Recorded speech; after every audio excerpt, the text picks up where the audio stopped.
For the development of any nation, rail has always been at the forefront. At the moment, in Australia, especially in New South Wales, we are the laughing stock of the world when it comes down to transport. Just before the line was closed, there was a major re-sleepering program done. There were bridge building and repairs. This rail is actually in very good condition. Even though we are standing on a straight piece of track, this rail shows very little signs of wear. 9,000 people came to the opening of the railway, and it was called the Line from Nowhere to Nowhere because it was our train for our region. Hi, today we're going to talk about the Casino to Murwillumbah railway line. When I talk to people in our community, I often find that they've given up on ever having the train back, and they feel quite despairing about it. They've been told that the cost is way too high and it's unaffordable, and that the condition of the line is really bad. So today we're going to talk a little bit about the costings and question them, and we're also going to have a look at the condition of the line and talk about that as well. My name is Neil Battersby, and I'm a former locomotive engineman and test driver for Connex trains in Melbourne. Construction of the Murwillumbah line began in Lismore in April 1891, and by May 1894 the first train ran from Lismore to Mullumbimby. The line through to Murwillumbah was completed on the 24th of December of the same year. The construction of the line from Lismore to Murwillumbah is a distance of just under 99 kilometres. This involved the construction of 116 bridges and 8 tunnels, and took 3 years and 8 months to complete using the technology of the day, which was very hard labour, using bullock teams. The line did go further north for another 3.5 kilometres to the Condong sugar mill, which finally saw rail services on it in 1975. The line from Lismore to Old Casino was opened in October 1903, and the line to the current casino station was opened in September 1930, finally linking this region to Sydney by rail.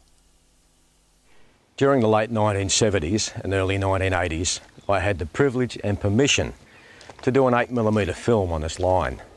Some of that film was silent, some was sound, but it captured the rail traffic on this line. 2 very well-known and loved trains, the Gold Coast Motor Rail and the North Coast Overnight Express. The information that I gathered for this film was through my father, who was the last official station master of Bangalore, and through a superintendent in head office in Sydney, together with Mr. Tom McInerney, who was the superintendent for the line. In the first year of operation, this new service had 25,000 bookings from Murwillumbah alone. In 7 years down the track, it was taking a staggering 51,000 bookings, an increase of 26,000. Remember that these figures are for Murwillumbah only, and does not include the bookings from Mullumbimby, Byron Bay, Bangalore, Lismore or Casino. In addition, it had the capacity of removing some 14,600 vehicles off our roads annually by the 2 car carrier wagons.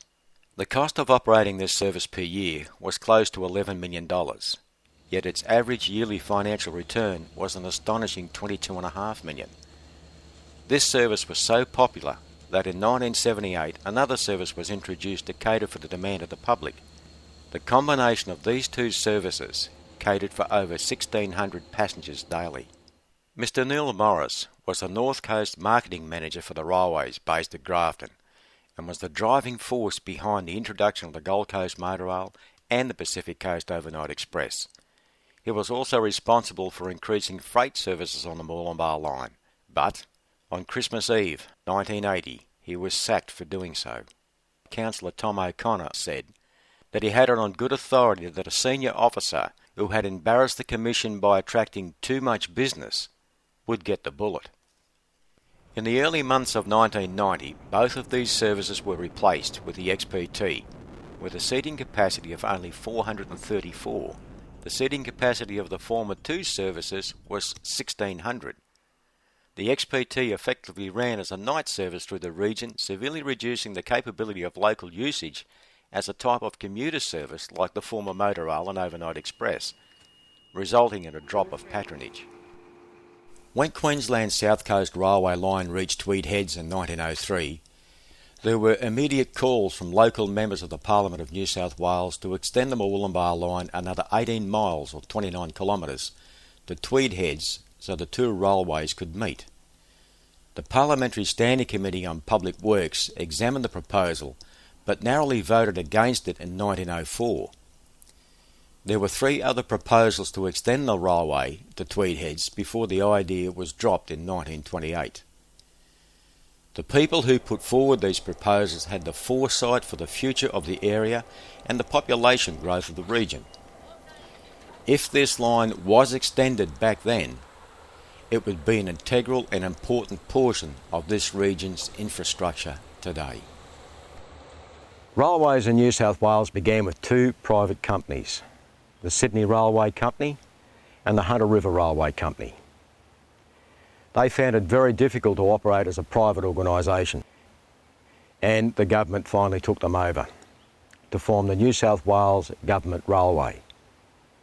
And what is so unique about the New South Wales Government Railway was it was the first publicly owned railway within the British Empire. In 1930, a branch line opened between Booyong, which is located between Lismore and Bangalow, to the township of Ballina. Unfortunately, in 1948, flood damage and landslips saw services suspended on the line, and it was officially closed in 1953. The line was only in operation for 18 years. In 1858, there was a legislation passed in Parliament to form a Board of Commissioners with a Chief Commissioner to run the railway. Part of that act stated that there was to be no political interference with the commissioners. The Chief Commissioner was answerable to Parliament. The work of the Board of Commissioners and the Commissioner himself enabled this state to have a world-renowned rail system. Rail was there to build this country, to build this state, and to maintain it. Things were going fine until political pressure started to interfere. And it interfered very slowly, but very deliberately into the system. Trucking companies, bus companies, they don't build their roads. They only go on them. They don't maintain the roads.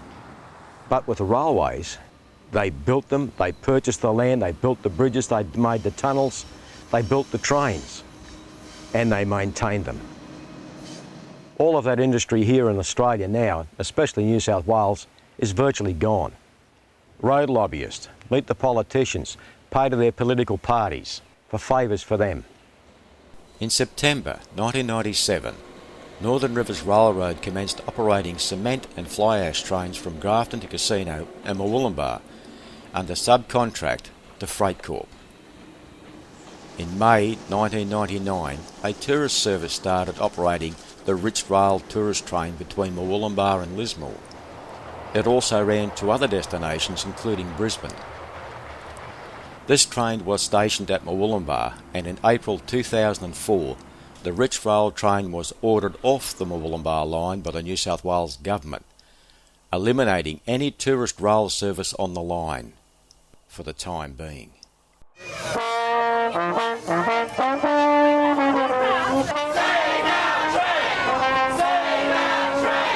I think it's lousy. Very lousy. Well, I think it's crazy. I think they shouldn't have let it go the way that it's gone. There's more trucks on the road now, there's more accidents. It's a bit depressing, especially as we are a rural town and it's nice to connect into, Brisbane. When the line closed in 2004, I just thought, what a shame. Apparently it's unaffordable. It just didn't ever occur to me for a moment. Politicians might lie or be dishonest about something. It served us well for 100 years, and by goodness, this railway service should continue to serve us in the future, shouldn't it?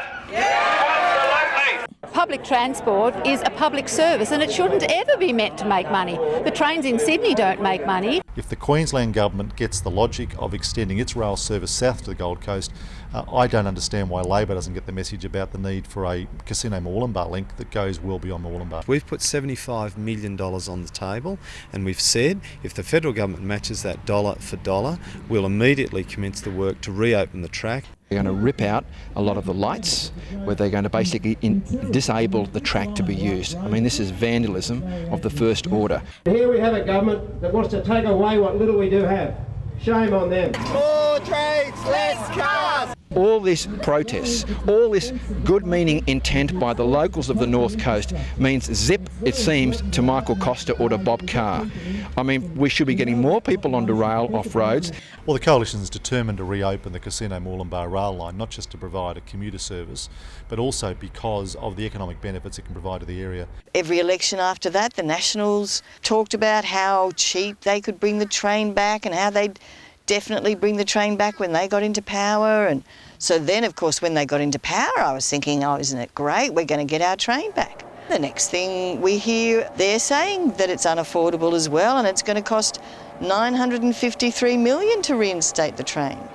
And there was a Greens MP from Sydney came up, and she told us that they were reinstating trains in Victoria for $265,000 per kilometre. And the Arup report, which said, you know, our train was going to cost $953 million, that works out to approximately $7 million per kilometre. At that moment, it hit me that we'd been lied to. Most of the reports that have been done on the condition of this line have been written by companies that are more in line with buildings, not rail. It would be good to have a report by a rail construction company into the true condition of the line. And I think you'll find it's a lot less expensive than what it's been made out to be.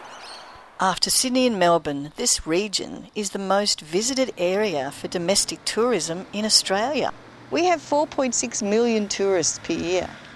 However, tourism wasn't even mentioned in the Arup report.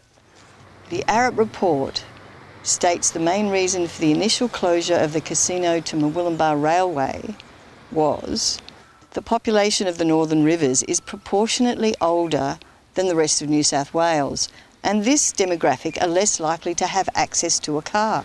This region also has proportionately the highest number of unemployed people in New South Wales. They and those under 18 are also less likely to have a car. Those without a car will be the main users of public transport, and most passengers will have concession fares. Therefore, the Arup report says cost recovery is unlikely to improve even with increased patronage. Also, there are very many sick people who can't get their healthcare needs met in Lismore.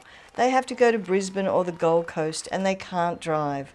The buses take hours and are an exhausting experience for a sick person.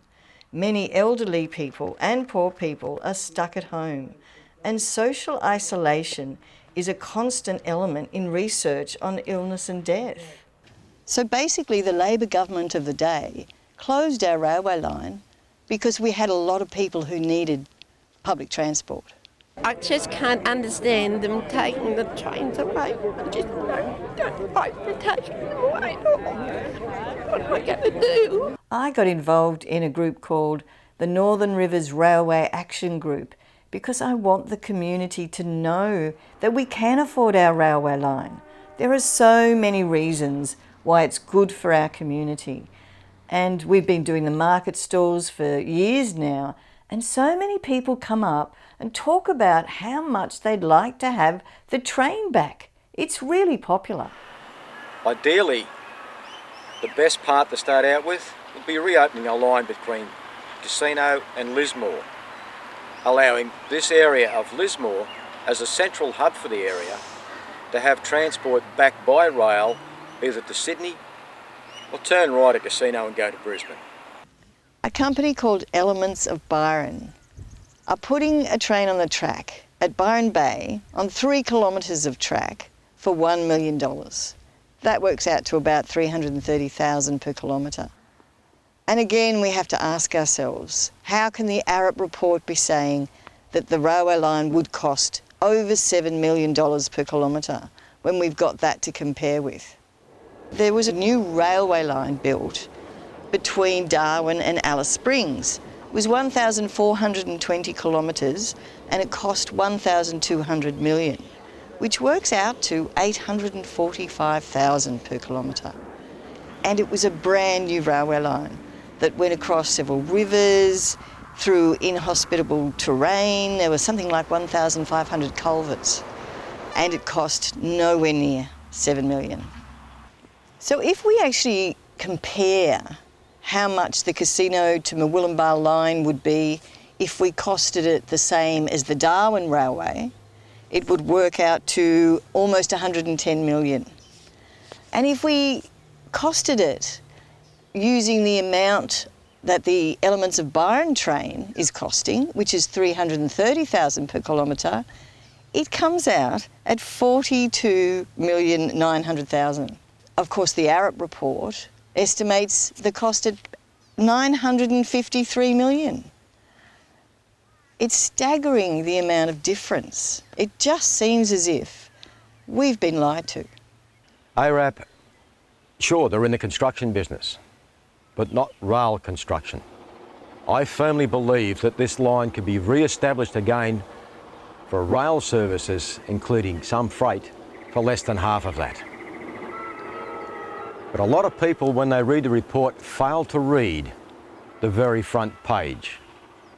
And it states on that, at the bottom, this report takes into account the particular instructions and requirements of our client.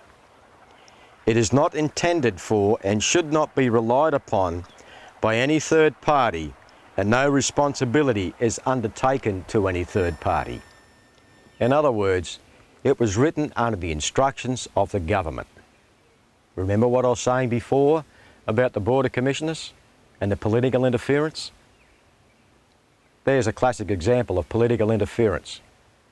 There's an example of lobbyists, road lobbyists, trucking lobbyists, paying enormous amounts of funds as donations to get what they want. The Greiner government in 1988 commissioned Booz Allen and Hamilton consultants to prepare a report into New South Wales rail services. On purely economic grounds, the report recommended closing all country passenger services as unprofitable. However, there was a public outcry. After the rail service closed in 2004, the Arup Group was commissioned to do a study on the Tintin Bar to Ewingsdale upgrade. In 1992, Greiner became a board member of Balderstone Road Building Company. Between 1998 and 2010, Balderstone donated over $655,000 to the major parties. Barry O'Farrell appointed Nick Greiner as Chairman of Infrastructure New South Wales in May 2011, and in August 2011, Balderstone was awarded the $862 million contract for the highway upgrade. In September 2011, Transport New South Wales commissioned the Arup Group to do the rail study, which was released in 2013, recommending against rail services purely on economic grounds. In 2013, Nick Greiner resigned from Infrastructure New South Wales after 2 years as chair. The motorway lobby has donated more than $13 million to the major parties over 15 years. These donations have coincided with federal and state governments approving billions of dollars to major road projects built by these companies.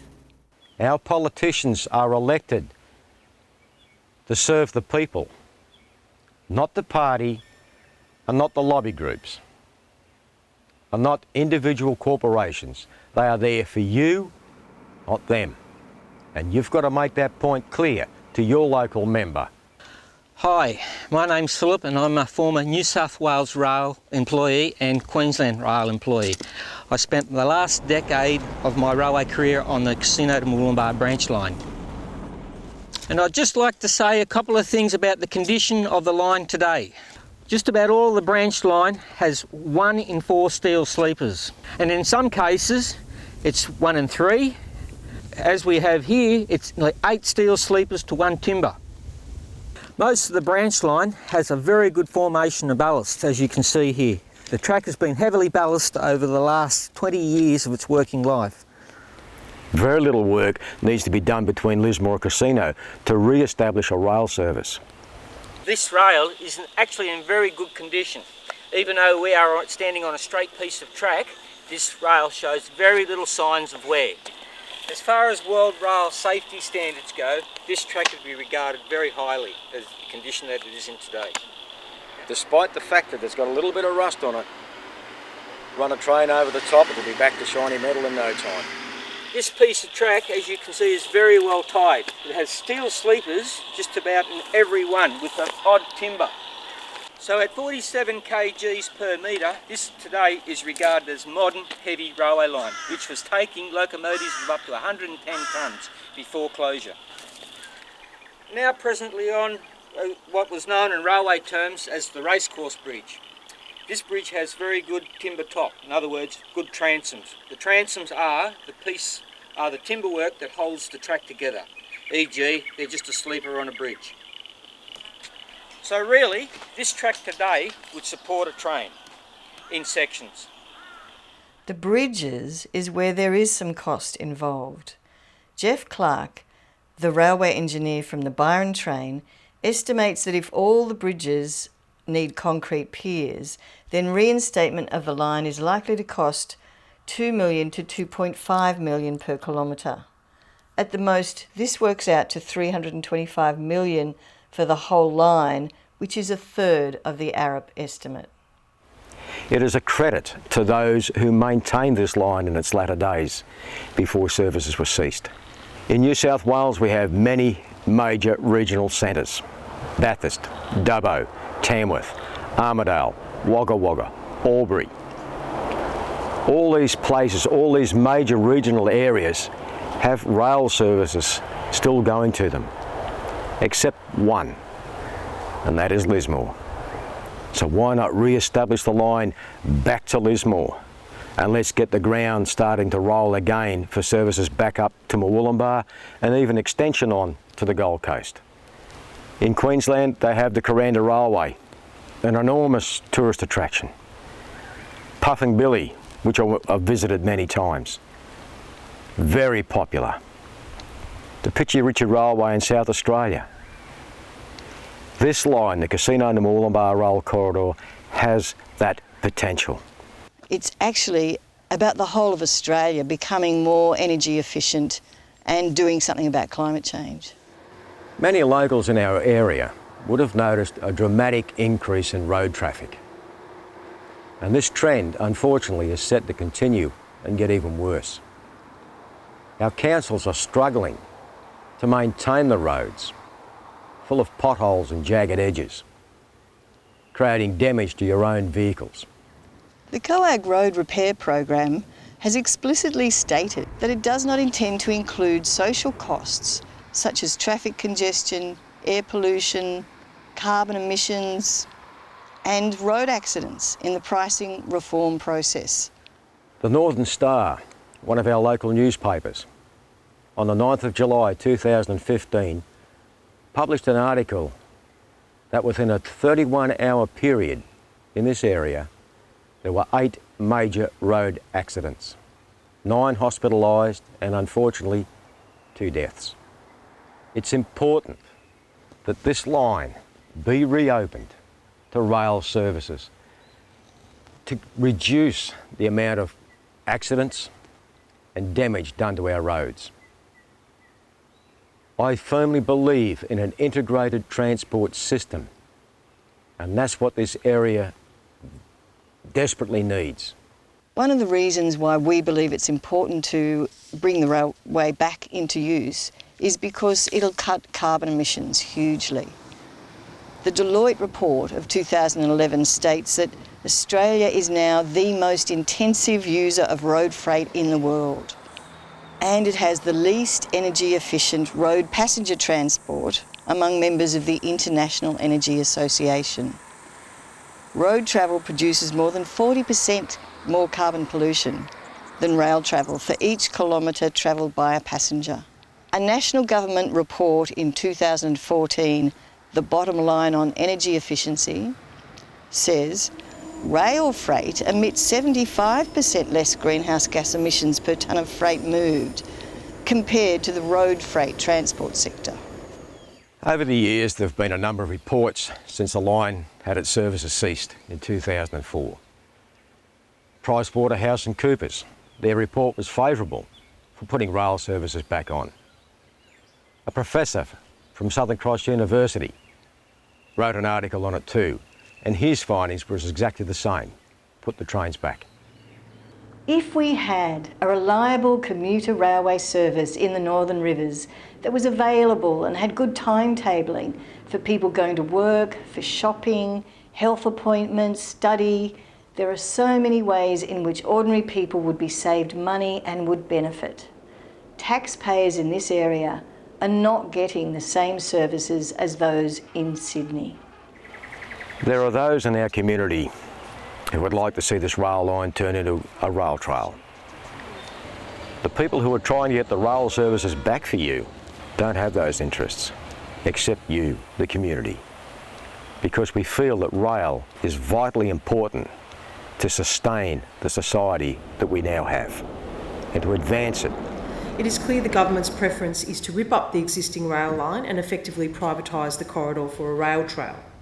The effect of this decision would be to permanently shut off the ability to use this corridor, which links many of our region's major centres and important tourism locations for passenger rail services. From a tourism perspective, restoring a rail service makes significant economic sense for our region and can deliver both visitors and local people travelling for jobs. The Greens are not opposed to a tourist bike trail running alongside the rail corridor and the new opportunities for tourism and recreation that a multimodal rail corridor would bring. But to rip up an important piece of community infrastructure, particularly while there is still no real plan to invest in a public transport strategy for the next 50 years in our region, would be a retrograde step. For this line here, the Casino Moolumbar Rail Corridor could become a great tourist attraction. This area has 4.6 million visitors a year. Don't you think that they'd like to have a service to ride on, to visit our areas? We can incorporate integrated transport with minibuses to go out to the smaller regions. It's a very picturesque area, the Northern Rivers of New South Wales, and it really needs a rail service to bring it forward. So there are indeed a great many reasons why this region needs and deserves an effective commuter rail service as part of an integrated public transport system. There's every reason to run the trains again. Remember that when you travel on a train, you are travelling 200 times safer than what you are on the road. But the overall aim of the Northern Rivers Railway Action Group is to reinstate the whole service of the Casino to Moolumbar line and then extend it up to the Gold Coast, which is only about 22 kilometres.